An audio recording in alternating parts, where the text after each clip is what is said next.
Hi, welcome to One More Day. I'm Sophie, your pilot into the universe of Chinese. We are going to continue our journey in discovering one new Chinese expression a day. Yesterday, we talked about a heavy concept about sacrificing one's own life for the sake of one's people. So, 出生入死 is the Chinese way to say it. And I busted my own theory in the same episode. It was not like a typical Chinese combination that have two action words and two objects. Just freely pair, you can flip that. It's the same. I realize you can only exit life once. It's a one-way ticket. You cannot just go back and forth freely. I just realized at a point that once you exit life, enter death, this is a sequence, irreversible. So that's the level of sacrifice one is making. And today we have a similar concept. Ooh, I forget to highlight this 生 and the 舍. We met both characters just a few episodes ago. 舍 means discard or give up or letting go. And it came from this traveler's hotel image. This is the hotel. And this trident looking thing is the branding or the flags. That's ancient way to show this is some commercial place. It's not a household. So this is a hotel open to the public, to travelers. And this is a foundation of the hotel. I mean, that's the best interpretation we can came up with. So this means a guest room or hotel back then. And this guest room reminds everybody who stays over there for a few days that it's temporary. It's not your home. You have to keep moving. So that eventually tied to give up, letting go, continue. Okay, so that's 舍. 生, we have this trident looking thing. Again, that means the plant. Plant. And the first horizontal line means it's the ground level. The second horizontal line is an indicator to draw your attention to, okay, the plant still have its roots under the ground. That means it's still living. Isn't it interesting? When humans is alive, we stay above the ground. And when plants is alive, its root have to be below ground. I just want to point out this distinction. Okay, 取. It means take. And basically, here is a hand symbol, three-finger hand symbol, which is from the perspective of the language user, facing the frame of the character. It's your right hand, right? From bottom right corner, doing this. This, just like in a game, right? This is your right hand. It looks like that in the frame. And then here is the ear symbol. The ear contemporary have two horizontal lines, and in ancient is kind of a curve, kind of like two curves over there, and then have one horizontal line in the middle to signify some, I guess, some hearing capacity or some sensors embedded over there. So there are some things over there. It's not empty. So hand close to the ear. What do you think is happening? And especially now, the meaning is take. And that means somebody is cutting the ear off his enemy from the battlefield as evidence of killing one. So that's one down gesture in the ancient casualty counting practice.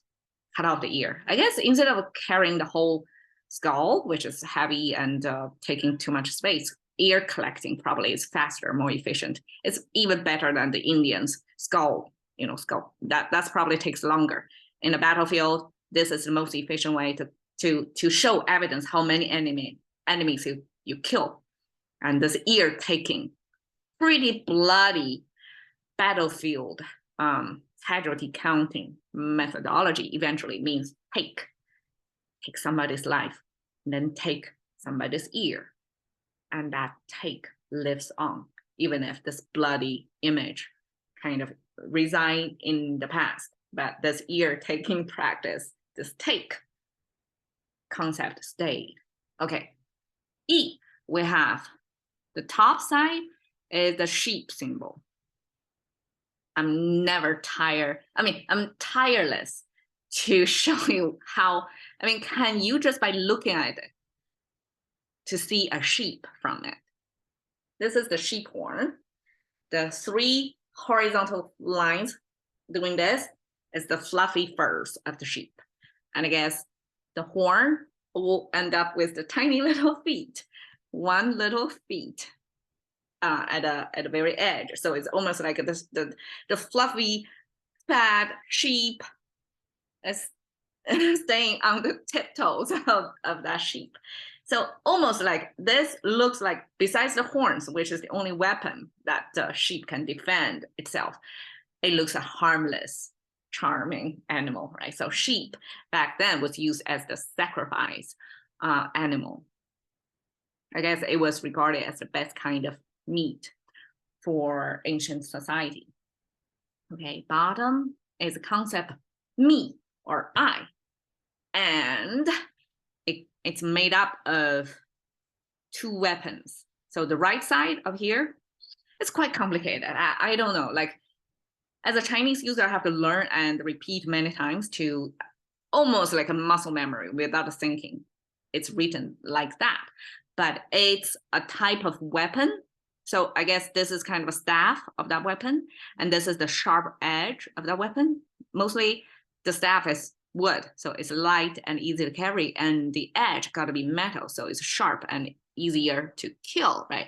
I'm not sure about what that thing is, but always when we see 戈, this is the weaponry, we often see that. And I guess this is a flipped upside down 戈, same thing. You see similar structure. It's a sharp edge, and these 2 are connected. So I would envision this as ancient times warrior. Most of the time, it's farm hands. At a peaceful time, they are farming. They are being productive. At wartime, they are warriors. They have to use farm tools that quickly can turn from farming tools into weaponry. So each of the hand are going to hold 1 such farm tool turned weaponry to defend or to offend. And this eventually, this 2 handheld weaponry become the concept of me. And this me, my understanding, is in the context of not the individualism, not thinking about the good for individuals, but for the good of the tribe, your people. So this me is part, it's like the ant society. It's part of the unit. Sacrificing one's own life is not a bigger consideration than the survival of the whole tribe. So that's what the concept me is. Me becomes the foot shoulder of the tribe. And plus this sheep image, that makes it even more obvious of sacrificing. Sheep means, sheep is a sacrifice animal. So sheep eventually means sacrifice, sacrificing yourself. So self-sacrifice, that eventually, that 2 icons, 2 concepts packed into this E. And this E has this meaning of moral sense. And the moral sense, a lot of times in the historical context back then, means being loyal to whoever is your boss.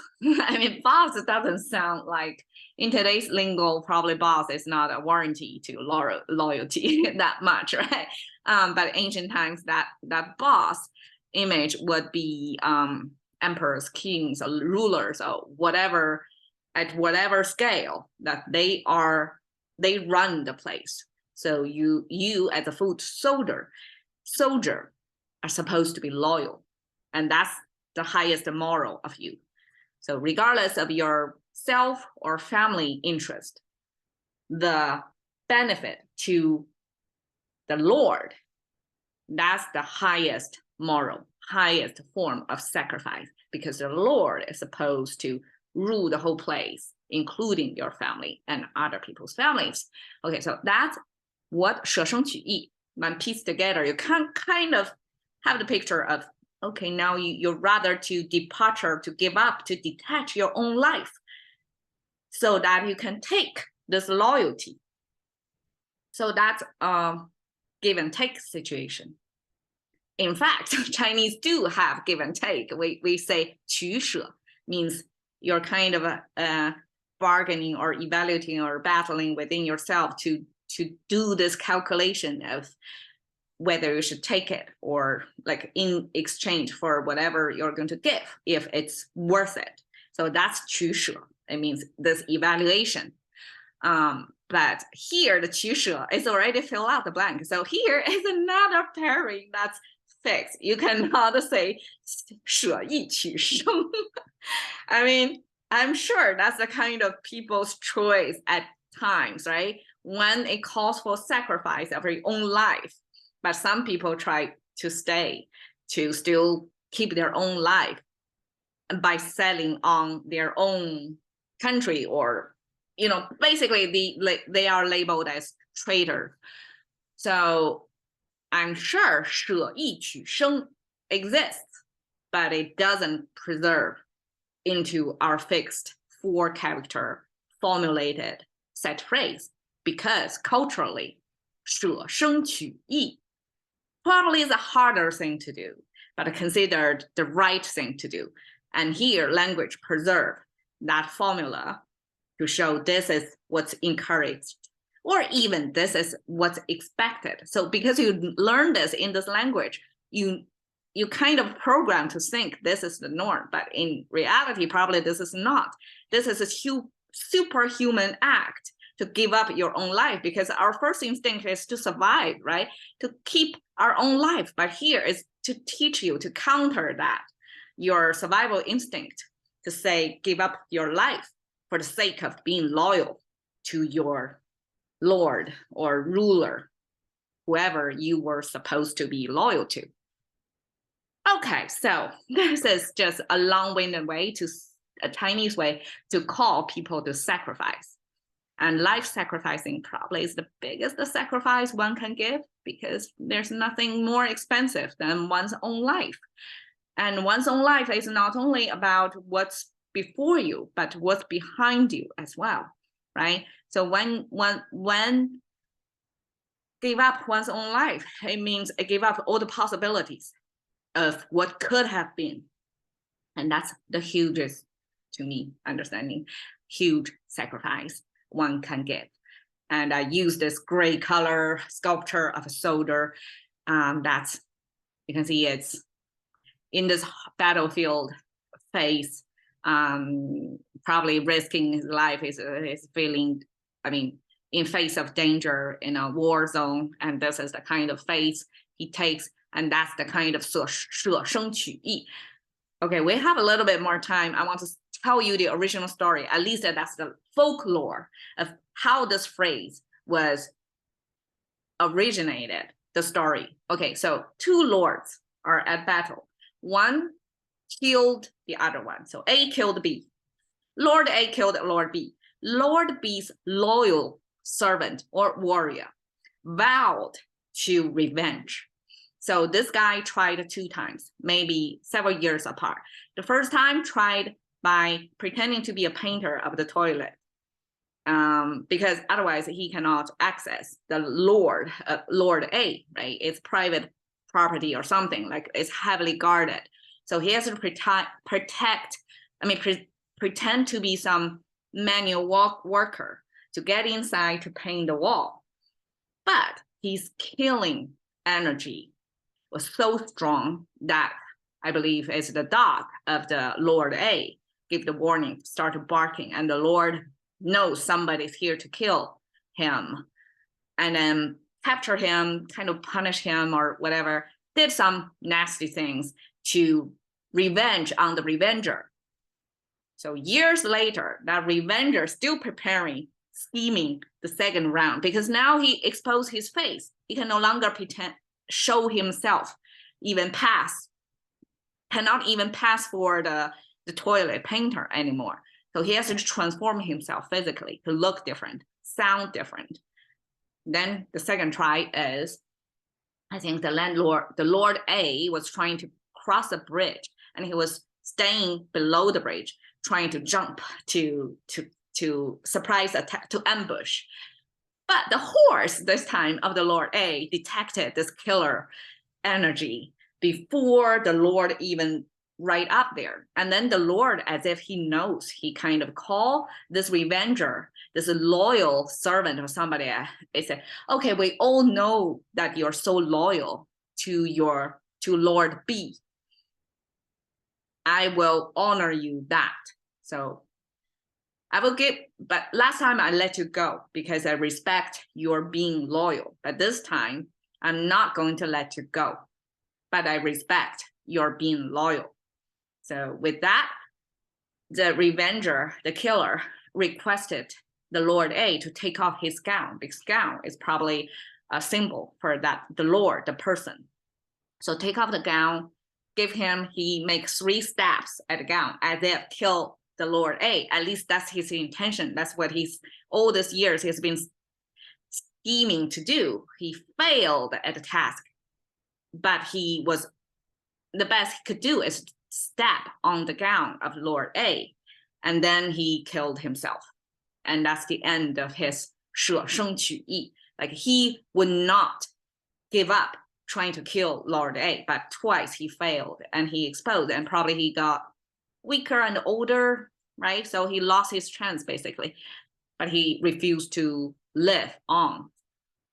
And of course, Lord A now see him again, will not accept him as a potential threat out there. So he's going to end it. And that's the story of he would rather give up his own life to retain his loyalty to Lord B, who was already a long time ago got killed. Okay, so that's the folklore about how people made that choice. It's pretty extreme and dramatic, but that stayed in our language. I guess it serves a function there. Okay, Passion into the currency of thinking about one word a day with Sophie. See you another day.